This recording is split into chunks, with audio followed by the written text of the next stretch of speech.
1 ಸಮುವೇಲನು ಅಧ್ಯಾಯ 12. ಸಮುವೇಲನು ಎಲ್ಲಾ ಇಸ್ರಾಯೇಲ್ಯರಿಗೆ, ನೋಡಿರಿ, ನಾನು ನಿಮ್ಮ ಬಿನ್ನಹಗಳನ್ನು ಲಾಲಿಸಿ ನಿಮಗೊಬ್ಬ ಅರಸನನ್ನು ನೇಮಿಸಿದೆನು. ಇನ್ನು ಮುಂದೆ ಇವನೇ ನಿಮ್ಮನ್ನು ನಡೆಸುವನು. ಚಿಕ್ಕಂದಿನಿಂದ ನಿಮ್ಮ ನಾಯಕನಾಗಿದ್ದ ನಾನು ಈಗ ತಲೆನರೆತ ಮುದುಕನಾಗಿದ್ದೇನೆ. ನನ್ನ ಮಕ್ಕಳು ನಿಮ್ಮ ಮಧ್ಯದಲ್ಲಿದ್ದಾರೆ. ಇಲ್ಲಿ ನಿಂತುಕೊಂಡಿರುವ ನಾನು ಯಾರ ಎತ್ತನ್ನಾಗಲಿ ಕತ್ತೆಯನ್ನಾಗಲಿ ತೆಗೆದುಕೊಂಡು ಯಾರನ್ನಾದರೂ ವಂಚಿಸಿ ಪೀಡಿಸಿದ್ದೂ, ಲಂಚ ತೆಗೆದುಕೊಂಡು ಕುರುಡನಂತೆ ತೀರ್ಪು ಮಾಡಿದ್ದೂ ಉಂಟೋ? ಇದ್ದರೆ ಯೆಹೋವನ ಮುಂದೆಯೂ ಆತನ ಅಭಿಷಿಕ್ತನ ಮುಂದೆಯೂ ಹೇಳಿರಿ, ನಾನು ಅದನ್ನು ಹಿಂದಕ್ಕೆ ಕೊಡುತ್ತೇನೆ ಅನ್ನಲು ಅವರು, ನೀನು ನಮ್ಮನ್ನು ವಂಚಿಸಿ ಪೀಡಿಸಿದ್ದಾಗಲಿ ನಮ್ಮಿಂದ ಏನಾದರೂ ಕಸಕೊಂಡದ್ದಾಗಲಿ ಇರುವುದಿಲ್ಲ ಎಂದು ಉತ್ತರ ಕೊಟ್ಟರು. ಸಮುವೇಲನು ತಿರುಗಿ, ನೀವು ನನ್ನಲ್ಲಿ ಇಂಥದನ್ನೇನೂ ಕಾಣಲಿಲ್ಲವೆಂಬುದಕ್ಕೆ ಯೆಹೋವನೂ ಆತನ ಅಭಿಷಿಕ್ತನೂ ಸಾಕ್ಷಿಯಾಗಿದ್ದಾರೆ ಎನ್ನಲು ಅವರು, ಹೌದು, ಸಾಕ್ಷಿಯಾಗಿದ್ದಾರೆ ಎಂದು ನುಡಿದರು. ಆಗ ಸಮುವೇಲನು, ನಿಮ್ಮ ಪಿತೃಗಳನ್ನು ಐಗುಪ್ತದಿಂದ ಕರೆತರುವುದಕ್ಕಾಗಿ ಮೋಶೆ ಆರೋನರನ್ನು ಏರ್ಪಡಿಸಿದ ಯೆಹೋವನೇ ಇದಕ್ಕೆ ಸಾಕ್ಷಿ. ಇಲ್ಲಿ ನಿಂತುಕೊಂಡು ಕೇಳಿರಿ, ಯೆಹೋವನು ನಿಮಗೋಸ್ಕರವೂ ನಿಮ್ಮ ಪಿತೃಗಳಿಗೋಸ್ಕರವೂ ನಡೆಸಿದ ನೀತಿ ಕಾರ್ಯಗಳನ್ನು ಕುರಿತು ಆತನೆದುರಿನಲ್ಲಿ ನಿಮಗೆ ನೆನಪು ಹುಟ್ಟಿಸಿ ನಿಮ್ಮನ್ನು ಎಚ್ಚರಿಸುತ್ತೇನೆ. ಐಗುಪ್ತಕ್ಕೆ ಬಂದ ಯಾಕೋಬನ ವಂಶದವರಾದ ನಮ್ಮ ಹಿರಿಯರು ಯೆಹೋವನಿಗೆ ಮೊರೆಯಿಟ್ಟಾಗ ಆತನು ಮೋಶೆ ಆರೋನರ ಮುಖಾಂತರ ಅವರನ್ನು ಐಗುಪ್ತದಿಂದ ಬಿಡಿಸಿ ಈ ದೇಶದಲ್ಲಿ ನೆಲೆಗೊಳಿಸಿದನು.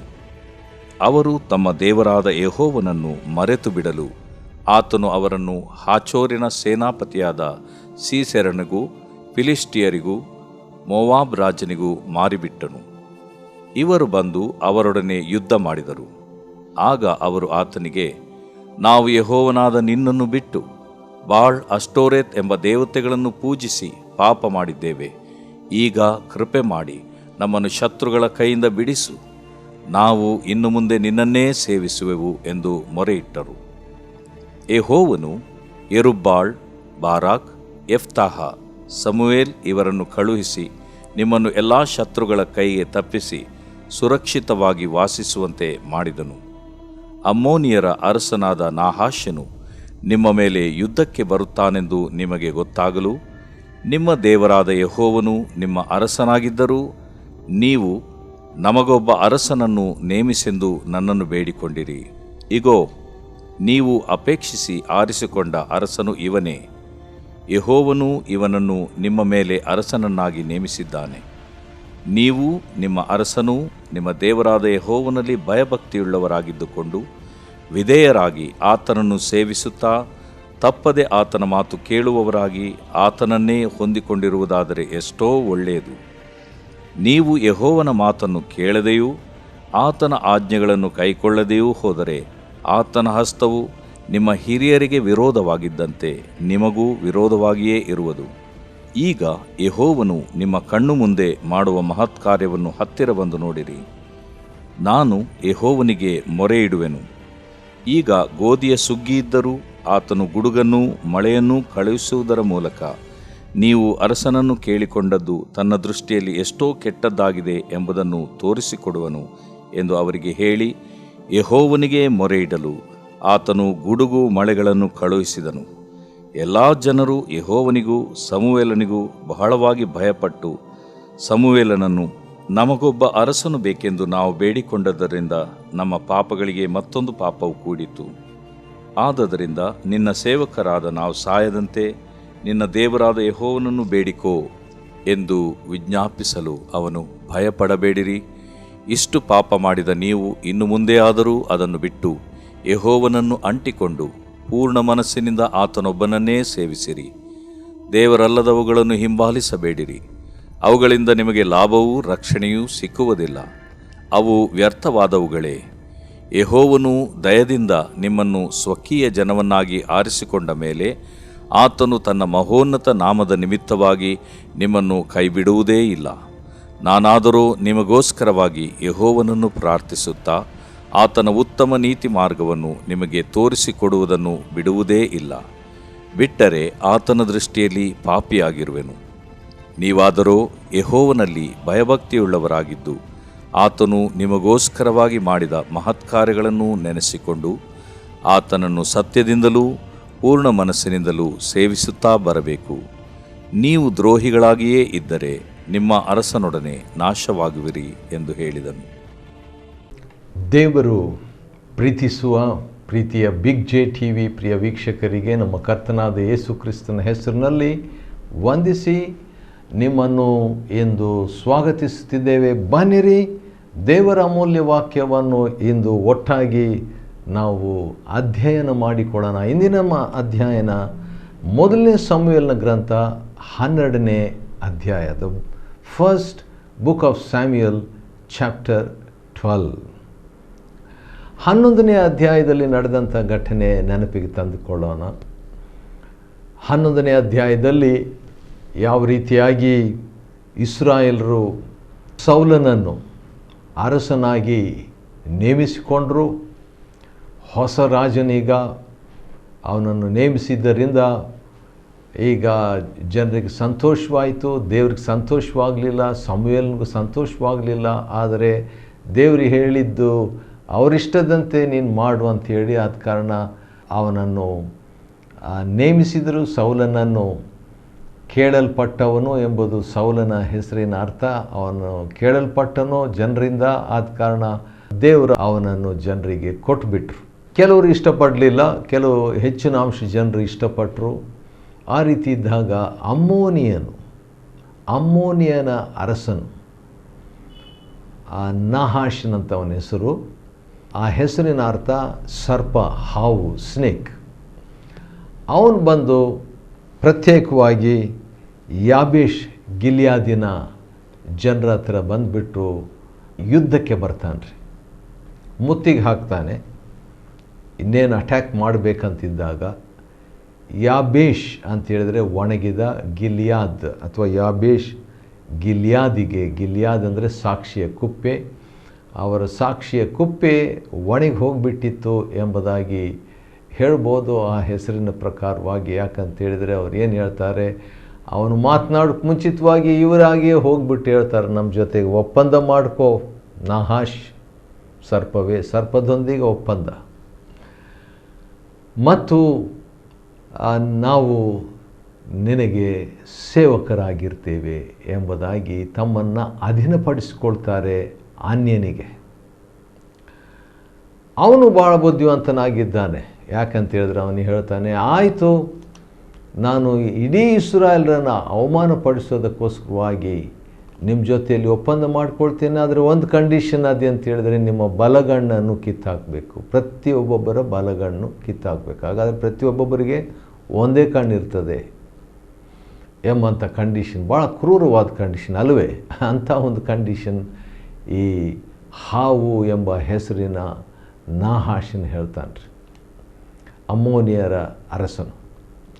ಆ ರೀತಿಯಾಗಿ ಅವನು ಹೇಳಿದಾಗ ಈ ಹಿರಿಯರು ಸ್ವಲ್ಪ ಬುದ್ಧಿ ಉಪಯೋಗಿಸಿ, ಸ್ವಲ್ಪ ಜಾಣತನದಿಂದ ನಮಗೊಂದು 7 days 7 ದಿವಸ ಟೈಮ್ ಕೊಡ್ರಿ, 7 ದಿವಸ ಆದಮೇಲೆ ಅಂದರೆ ನಾವು ಇಸ್ರಾಯೇಲರಲ್ಲಿ ಎಲ್ಲರಿಗೂ ಈ ಒಂದು ದೂತರನ್ನು ಕಳಿಸಿ ಈ ಒಂದು ವಿಷಯವನ್ನು ಹೇಳ್ತೇವೆ. ನಮ್ಮನ್ನು ಯಾರೂ ರಕ್ಷಿಸದಿದ್ದರೆ ಅವ್ರ ಕಡೆಯಿಂದ ನಾವು ನಿಮ್ಮ ಹತ್ರನೇ ಬಂದುಬಿಡ್ತೀವಿ ಎಂಬುದಾಗಿ ಯಾಬೇಷ್ನವರು ಹೇಳಿ ಕಳಿಸ್ತಾರೆ. ಅದೇ ರೀತಿಯಾಗಿ ಒಬ್ಬೊಬ್ಬ ಇಸ್ರಾಯೇಲರ ಒಂದೊಂದು ಕುಲಕ್ಕೂ ಒಬ್ಬೊಬ್ಬ ದೂತರು ಹೋಗ್ತಾ ಇದ್ದಾಗ ಸೌಲನ ಕಡೆಗೆ ಕೂಡ ಬರ್ತಾರೆ. ಆದರೆ ಆ ಟೈಮ್ನಲ್ಲಿ ಸೌಲನು ಎಲ್ಲೋ ಹೊರಗೆ ಹೋಗಿರ್ತಾನೆ, ಎಲ್ಲೂ ಇಲ್ಲ. ಅವನು ದನಗಳನ್ನು ಹೊಲದಿಂದ ಮೇಯಿಸ್ಕೊಂಡು ಬರ್ತಾ ಇರ್ತಾನೆ. ಅಂಥ ಸನ್ನಿವೇಶದಲ್ಲಿ ಬಂದಾಗ ಇಲ್ಲಿ ಎಲ್ಲರೂ ಆಳ್ತಾ ಇದ್ದಾರೆ. ಯಾಕಂತೇಳಿದರೆ ಈ ಯಾಬೇಷ್ನವರಿಂದ ಬಂದಂಥ ವರ್ತಮಾನ ಕೇಳಿ ಅವರು ಭಾಳ ದುಃಖದಲ್ಲಿರುವಾಗ ಸೌಲನು ತಕ್ಷಣ ಚಾಲೆಂಜ್ ಮಾಡ್ತಾನೆ. ಯಾಕಂತೇಳಿದರೆ ದೇವರ ಆತ್ಮನು ಸೌಲನ ಮೇಲೆ ಬಂದು ಸೌಲನು ಈಗೇನು ಮಾಡ್ತಾನೆ, ಹೋಗಿ ಯುದ್ಧಕ್ಕಾಗಿ ಸಮುವೇಲರ ಪರವಾಗಿ ಯುದ್ಧಕ್ಕೆ ಎಲ್ಲರನ್ನು ಕೂಡಿಸ್ಕೊಂಡು ಹೋಗ್ತಾನೆ. ಸಹಕಾರ ಸಿಗ್ತದೆ. ಯಾಬೇಷ್ನವರಿಗೆ ನ್ಯೂಸ್ ತಿಳಿಸ್ತಾರೆ, ಅವರು ಕೂಡ ಭಾಳ ಸಂತೋಷ ಪಡ್ತಾರೆ. ಕಡೆಗೆ ದೇವರು ಅವರ ಮೇಲೆ ಜಯವನ್ನು, ಅಮ್ಮೋನಿಯರ ಮೇಲೆ ಜಯ ಅವರಿಗೆ ಸಿಗ್ತದೆ. ಸೌಲನು ಜಯವನ್ನು ಹೊಂದಿಕೊಳ್ತಾನೆ. ಮತ್ತು ಸಮುವೇಲನು ಕೂಡ ಜನರಿಗೆ ಬನ್ನಿರಿ, ಗಿಲ್ಗಾಲಿಗೆ ಅಂದರೆ ಚಕ್ರ ಎಂಬಂಥ ಸ್ಥಳದ ಕಡೆಗೆ ನೀವು ಬನ್ನಿರಿ, ನಾವೆಲ್ಲರೂ ಹೋಗಿ ದೇವ್ರ ಸನ್ನಿಧಾನದಲ್ಲಿ ಸೌಲನ ಅರಸನವನ್ನು ಗಟ್ಟಿ ಮಾಡೋಣ, ಬಿಗಿ ಮಾಡೋಣ, ಎಸ್ಟಾಬ್ಲಿಷ್ ಮಾಡೋಣ ಅಂತ ಹೇಳ್ಬಿಟ್ಟು ಆ ರೀತಿಯಾಗಿ ಮುಕ್ತಾಯವಾಗ್ತದೆ 11ನೇ ಅಧ್ಯಾಯ. 12ನೇ ಅಧ್ಯಾಯದಲ್ಲಿ ಸಮುವೇಲನ ಒಂದು ಸಾಕ್ಷಿ, ದ ಟೆಸ್ಟಿಮೋನಿ ಆಫ್ ಸ್ಯಾಮ್ಯುಯಲ್. ಪ್ರಾರಂಭದಲ್ಲಿ ಚಿಕ್ಕ ಬಾಲಕನಾಗಿದ್ದ, 12ರಿಂದ ಕಥೆ ಸ್ಟಾರ್ಟ್ ಆಗ್ತದೆ. ಚಿಕ್ಕ ಹುಡುಗನಾಗಿ ದೇವರು ಆ ಸಮುವೇಲನ್ನು ದೇವ್ರ ಸೇವೆಗೆ ಅಂತ ಹೇಳ್ಬಿಟ್ಟು ದೇವರ ಮಂದಿರದಲ್ಲಿ ಒಪ್ಪಿಸಿಬಿಡ್ತಾಳೆ. ಬಾಲಕನಾದ ಸಮುವೇಲನು ದೇವರಿಗೆ ಸೇವೆ ಮಾಡ್ತಾ ಇದ್ದನು. ದೇವರ ಸ್ವರವನ್ನು ಕೇಳಿಸ್ಕೊಂಡನು. ದೇವರ ಸ್ವರವನ್ನು ಕೇಳಿಸ್ಕೊಂಡು ಅವನು ದೇವರ ಸೇವೆಯನ್ನು ಮಾಡ್ತಾ ಬಂದನು ಶಿಲೋವಿನಲ್ಲಿ. ಮತ್ತು ದೇವರು ಅವನಿಗೆ ಕಾಣಿಸಿಕೊಳ್ತಿದ್ದನು ವಾಕ್ಯದ ಮುಖಾಂತರ.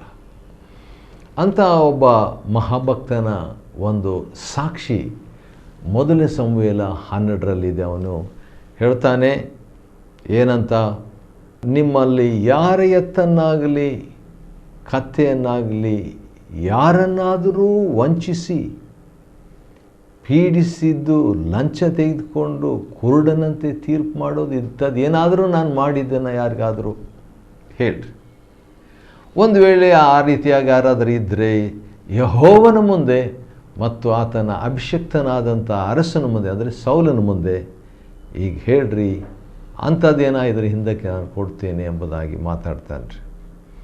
ಆಗ 30-40 ಲಕ್ಷ ಜನರು ಹೇಳಿದಂಥ ಮಾತು ಏನಂದರೆ, ನೀನು ಯಾರಿಗೂ ವಂಚಿಸಿ ಪೀಡಿಸಿದ್ದಾಗಲಿ, ನಮ್ಮಿಂದ ಏನಾದರೂ ಕಸಕೊಂಡದ್ದಾಗಲಿ ಇರೋದಿಲ್ಲ, ಆ ರೀತಿ ನೀನು ಮಾಡಲಿಲ್ಲ ಅಂತ. ಅಂದರೆ ಲಕ್ಷಾಂತರ ಜನರ ನಡುವೆ ಅತ್ಯಂತ ಭಕ್ತಿವಂತನಾದ ವ್ಯಕ್ತಿಯಾಗಿ ಸಮುವೇಲನು ಒಳ್ಳೆ ಸಾಕ್ಷಿ, ಶುದ್ಧ ಜೀವಿಯಾಗಿ, ಪ್ರತಿಷ್ಠೆಯುಳ್ಳ ಮನುಷ್ಯನಾಗಿ, ತನ್ನನ್ನೇ ದೇವರಿಗೆ ಸಮರ್ಪಿಸಿಕೊಂಡಂಥ ವ್ಯಕ್ತಿಯಾಗಿ, ದೇವರ ವಾಕ್ಯಾನುಸಾರವಾಗಿ ಬದುಕಿದ ಮಹಾಭಕ್ತನು ಸಮುವೇಲನು.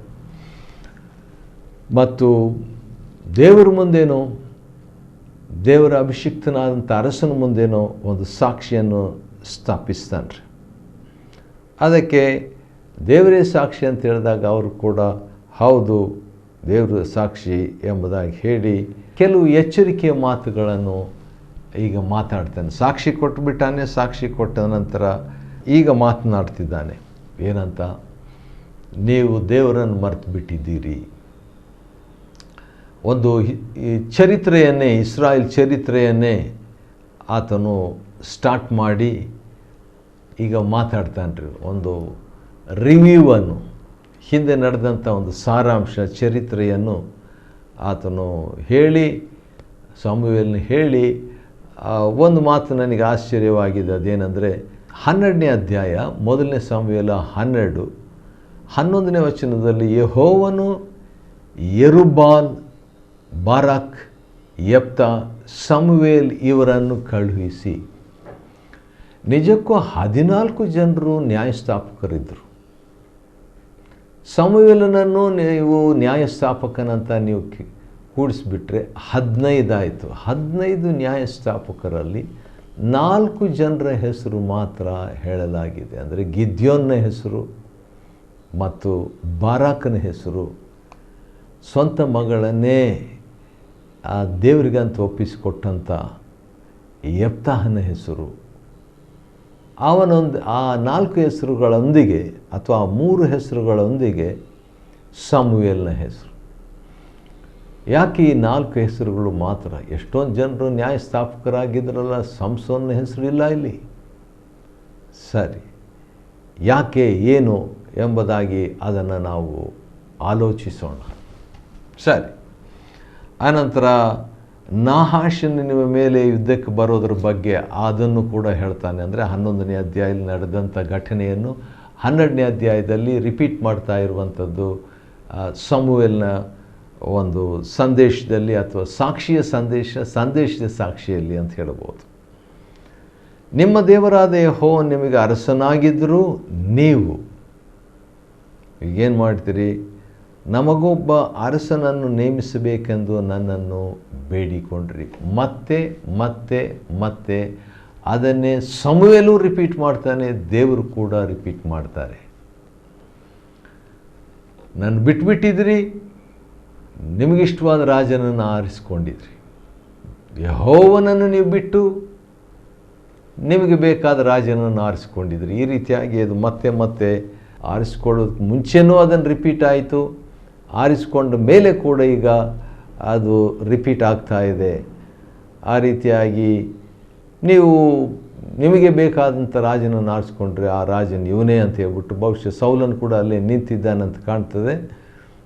ಮತ್ತು ಇವನನ್ನು ನಿಮ್ಮ ಮೇಲೆ ಅರಸನನ್ನಾಗಿ ದೇವರು ನೇಮಿಸಿದ್ದಾನೆ ಎಂಬುದಾಗಿ ಹೇಳಿಬಿಟ್ಟು ನೀವು ಭಯಭಕ್ತಿಯುಳ್ಳವರಾಗಿರ್ರಿ, ದೇವ್ರಿಗೆ ಸೇವೆ ಮಾಡಿರಿ. ಆತನ ಮಾತನ್ನು ನೀವು ಕೇಳಿದರೆ ಎಷ್ಟು ಚೆನ್ನಾಗಿರ್ತಿತ್ತು, ಆದರೆ ನೀವು ಕೇಳಲಿಲ್ಲ, ಆತನ ಆಜ್ಞೆಗಳನ್ನು ಕೈಕೊಂಡು ನಡೆದಿಲ್ಲ. ಆದ ಕಾರಣ ಈಗ ಯೆಹೋವನು ನಿಮ್ಮ ಕಣ್ಣು ಮುಂದೆ ಮಾಡುವ ಮಹತ್ ಕಾರ್ಯ ಸ್ವಲ್ಪ ನೋಡ್ರಿ ಅಂತ ಡೆಮಾನ್ಸ್ಟ್ರೇಟ್ ಮಾಡ್ತಾನ್ರಿ. ಒಂದು ಅದ್ಭುತ ಏನದು, ಈಗ ನಾನು ದೇವರಿಗೆ ಪ್ರೇಯರ್ ಮಾಡ್ತೀನಿ. ಈಗ ಗೋಧಿಯ ಸುಗ್ಗಿ ಇದ್ದರೂ ಆ ಗೋಧಿಯ ಸುಗ್ಗಿ ಇರುವಂಥ ಟೈಮ್ನಲ್ಲಿ ಮಳೆ ಬರೋದಿಲ್ಲ, ಗುಡುಗು ಬರೋದಿಲ್ಲ. ಆದರೆ ಆ ರೀತಿಯಾಗಿ ಇದ್ದರೂ ಕೂಡ ಆತನು ಗುಡುಗನ್ನು ಮಳೆಯನ್ನು ಕಳಿಸುವುದರ ಮೂಲಕವಾಗಿ ನೀವು ಅರಸನನ್ನು ಕೇಳಿಕೊಂಡದ್ದು ದೇವರ ದೃಷ್ಟಿಯಲ್ಲಿ ಕೆಟ್ಟದಾಗಿದೆ ಎಂಬುದನ್ನು ಪ್ರೂವ್ ಮಾಡ್ತಾನ್ರಿ. ಈಗ ಒಂದು ಅದ್ಭುತನೇ ಮಾಡಿ ತೋರಿಸ್ತೀನಿ.